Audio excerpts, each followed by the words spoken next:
நீச்ச புதன் பார்த்தால் அப்படின்னு. ஜோதிடத்துக்கு கேள்வி கேட்கறதுக்கே அடிப்படையில சில ஞானங்கள் வேணும். அந்த அமைப்புகள் இப்ப ஏன் இந்த உச்ச சுக்கிரனை நீச்ச புதன் பார்க்க முடியாதுன்றது உங்களுக்கே தெரியும். வணக்கம். நான் உங்கள் விக்கி ப்ரோஸ். நமக்கு எண்கணித ஞானத்தையும், வேத ஜோதிட ஞானத்தையும், ஆன்மீக ஞானத்தை வழங்கிய அனைத்து குருமார்களுக்கும் நன்றி என்ற அதே வேளையில் இது ஒரு ஜோதிட விளக்கு வீடியோ விருப்பம் உள்ளவர்கள் தொடர்ந்து பார்க்கலாம்.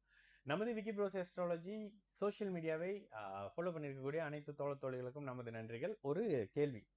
I have seen 2 ஜாதகம். 6ஆம் அதிபதி in லக்னம், one with குறுக்கு புத்தி. ஓகே, ஒருத்தர் வந்து குறுக்கு புத்தியில இருக்கிறாரு, another with disease.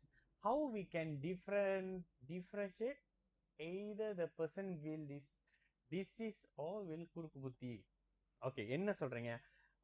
நான் வந்து நீங்க வந்து 2 ஜாதகம் பார்த்துருக்கிறீங்க. அந்த 2 ஜாதகத்துல வந்து 6ஆம் அதிபதி லக்னத்துல இருந்திருக்கிறாரு. ஒருத்தருக்கு குறுக்கு வழி புக்தி குணம் கெட்ட நிலை இருந்திருக்கு, இன்னொருத்தருக்கு உடல் கெட்ட நிலை. இந்த 2 என்னோட வேர்டிங், இது யாரும் பேசாத வேர்டிங் உலகம் முழுக்க. லக்னத்தில் 6, 8ஆம் பாவக அமைப்புகள் தொடர்புல இருந்தா, லக்னத்துக்கு 6, 8ஆம் அதிபதிகள் தொடர்புகள் இருந்தா, லக்னத்தை விட 6, 8ஆம் அமைப்புகள் வலுத்திருந்தால் உடலோ குணமோ கெட்டிருக்கும். ஓகேங்களா? இந்த உடலோ குணமோ கெட்டு இருக்கிறது எப்படி அப்படின்றத லக்னத்தினுடைய படியில பார்க்கணும். ஓகே, ஒரு மீன லக்னம். ஓகேங்களா? மீன லக்னத்துக்கு லக்னத்துல சுக்கிரன் இருக்கிறாரு. அவர் சுபர் தானுங்க, கெட்டவர் தான், ஆகாதவர் தான். சுபரு என்ன பண்ணுவாரு? லக்ன அமைப்புகளை சுபத்துவப்படுத்தி காரக ரீதியில டிஸ்டர்ப் பண்ணுவாரு. அவர் தொடர்பு கொள்ளக்கூடிய இடத்துல, ஏன்னா அவர் உச்சமா இருப்பாரு. சூரியன் யாரு? உடலை கெடுக்கிறவரு, சூடு, நெருப்பு. அந்த தன்மை என்ன செய்யும்? 2ஆம் இடத்துல வேற உச்சமாவாரு, 8 வேற பாப்பாரு. அப்போ அவர் நோயை கொடுப்பாரு. ஓகே, இதுல லக்னத்துக்கு ஃப்ரெண்டு ஒருத்தர் இருக்காரு, லக்னத்துக்கு எதிரி ஒருத்தர் இருக்காரு, அவர் சூப்பரா வேற இருக்கிறாரு, அவர் பாபரா வேற இருக்காரு, லக்ன யோகரா வேற இருக்காரு, லக்னத்துக்கு அவயோகரா வேற இருக்காரு. இத்தனை விதமான விஷயங்கள் இருக்கும்போது மிதுன லக்னத்துக்கு மேஷ லக்னத்துக்கு லக்னத்தில் புதன் இருக்கும்போது கிரிமினலுங்க, 8ல் செவ்வாய் இருக்கும்போது நோயாளிங்க. இது எப்படி நீங்க புரிஞ்சுக்கிறீங்க? இதுல வந்து உங்களுக்கு ஜோதிடம் இருந்தா, ஜோதிடம் வந்து புரிஞ்சதுன்னா உங்களுக்கு இந்த அமைப்பு புரியும். மேஷ லக்னத்துக்கு புதன் லக்னத்தில் திக்பலமாக இருக்கும் பொழுது அவர் கிரிமினலுங்க, வெளியில தெரியாது. மேஷ லக்னத்துக்கு செவ்வாய் 8ஆம் இடத்தோட தொடர்புல இருக்கும்போது அவர் நோயாளிங்க. ஓகேங்களா? ரிஷப லக்னத்துக்கு சுக்கிரன் லக்னத்துல இருந்தாருன்னா சூப்பருங்க, சுக்கிரன் 8ல இருந்தாருன்னா பிரச்சனைங்க. ஓகேங்களா? மிதுன லக்னத்துக்கு லக்னத்துல சனி இருந்தா கூட பரவாயில்லைங்க, செவ்வாய் இருந்தாருன்னா நோயாளிங்க. ஓகேங்களா? எதுலங்க இதை கொண்டாந்து திணிக்கிறீங்க? எப்படிங்க இதை நீங்க பாக்குறீங்க அப்படின்னா, என்னோட அனுபவ ரீதியில நான் இது பண்றேங்க. இதுல இன்னொரு விஷயம் தெரியுங்களா? கடகத்துக்கு லக்னத்துல சனி இருந்தாலும் கூட சந்திரனின் நிலைக்கு ஏற்ற அமைப்புகள் அவர் பெரிய கெடுதலே செய்யறது இல்லை. இதுல இன்னொரு வினோதம் என்ன தெரியுங்களா? சிம்ம லக்னத்துக்கு 2ஆம் இடத்துல குரு சனி இணைஞ்சிருக்கும் போது குரு தசை மோசமாகவும் சனி தசை நல்லாவும் இருக்கும். இதையும் நீங்க இப்போ இருக்கிறவங்க தொழில் என்ன அமைப்புகள் சனியோட தொழில இருப்பீங்களேன்னு நீங்களே சொல்லிடலாம். எப்படிங்க இது?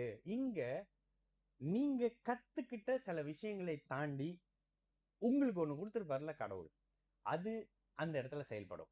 இப்ப மேஷ லக்னத்துக்கு புதன் வந்து குணத்தை கெடுக்கும், ஏன்னா புத்திசாலி யோசிக்கிறவன் புதன். செவ்வாய் உடலை கெடுக்கும், ஏன்னா செவ்வாய் வந்து காயம், விபத்து அப்படி உள்ளவர்ல. சனி இருந்தாருன்னா ஒரு மாதிரி இல்ல. இதுல லக்னத்தினுடைய தன்மை அதிகரிக்கும் பொழுது நம்ம எல்லாத்துக்குமே இங்க லக்னம் உங்களுக்கு தெரியுங்களா? ஒரு ஜாதகம் லக்னாதிபதி சுபத்துவமா இருக்கிற ஜாதகம் எடுத்தோன்னே அந்த பொண்ணுக்கு ஜாதகம் தெரிஞ்சது. நான் அப்படியே சொல்றேன், இல்லைங்க அப்படிலாம் ஒன்றும் இல்லைங்க அப்படின்னு. இல்லைங்க, இந்த மாதிரி வரப்போறாரு, இப்படி வரப்போறாரு. லக்னத்துல ராகு இல்லைன்னா இவர் ஸ்லேங்கரோட மந்திரி பஸ், இப்படிதான் பலன் சொன்னேன். லக்னத்துல ராகு வந்துட்டாரு, ராகு இல்லைன்னா இவர் ஸ்லேங்கரோட மந்திரி பசாரா இருந்திருப்பாரு. லக்னத்துல ராகு வந்துட்டாரு, சிம்ம லக்னம்னால இவருக்கு அதெல்லாம் பெருசா விருப்பம் இல்லை, ஆனா குருதசையில உள்ள போவாரு அப்படின்னு சொன்னேன். எதனுடைய அடிப்படையில இப்படி சொல்ல முடியும்?